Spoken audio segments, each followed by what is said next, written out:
When folks ask me what intimacy is, I tell them it's mutual shared vulnerability.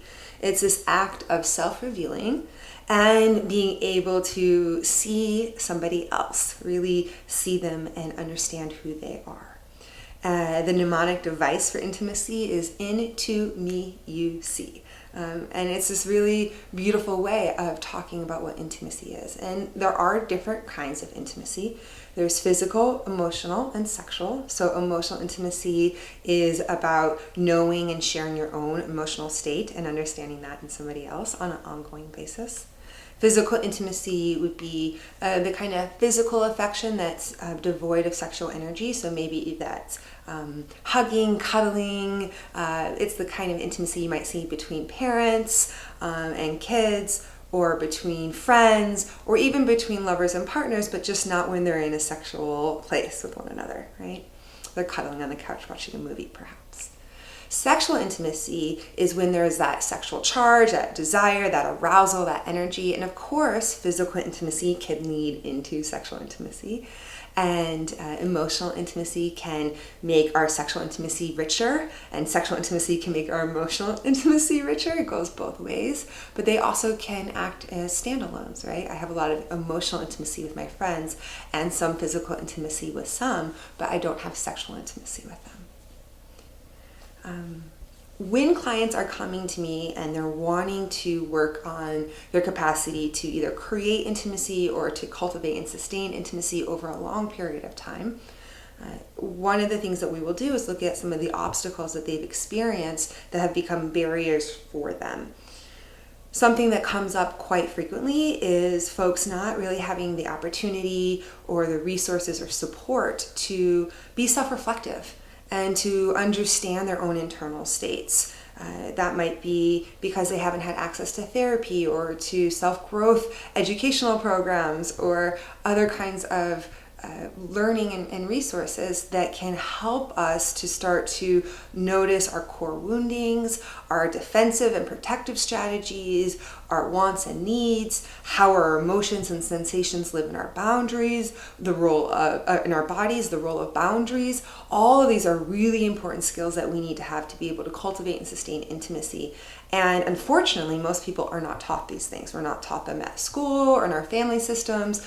And so it's quite frequent that people don't have access to this kind of insight. And of course, if you don't understand yourself, it's going to be much harder to share with somebody else. I would say that the second obstacle that I see that folks really commonly have when as a barrier to creating intimacy is shame. And shame is pretty ubiquitous. And we are actually hardwired to be shame adverse because it's important to have shame. It's actually, there is healthy shame. It's what has us have a conscience and be able to have a functional society. But there's also unhealthy shame. Shame that can lead to trauma or spirals or disconnection from yourself and from others. I think that the antidote to shame is acceptance and belonging, because the fear of shame is rejection. So of course, if you're afraid of rejection, you're going to be really hesitant to share the things that you're ashamed about.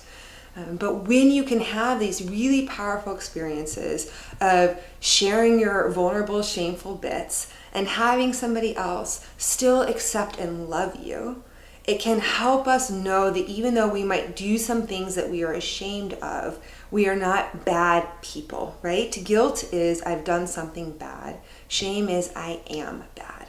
And it's so important to distinguish between the two and to know that some shame is healthy and that we want to have that so that we can learn from our experiences, we can recalibrate and act differently in the future so we can be more in alignment with our own sense of integrity and our boundaries and our needs.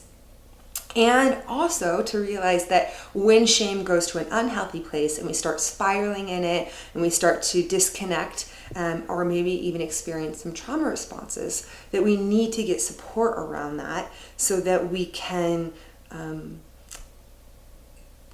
actually find more self-love and self-acceptance. You know, there's this big fallacy out there that you need to love yourself before somebody else will love you, and that's just scientifically untrue. We need to have direct experiences of love to know that we are worthy of love. just like we need to have direct experiences of acceptance to know that we can mess up and still belong. Is there a first natural step to overcoming shame, or resources, or how do we begin? How do we start? Well, I always like to tell people that shame stands for should have already mastered everything.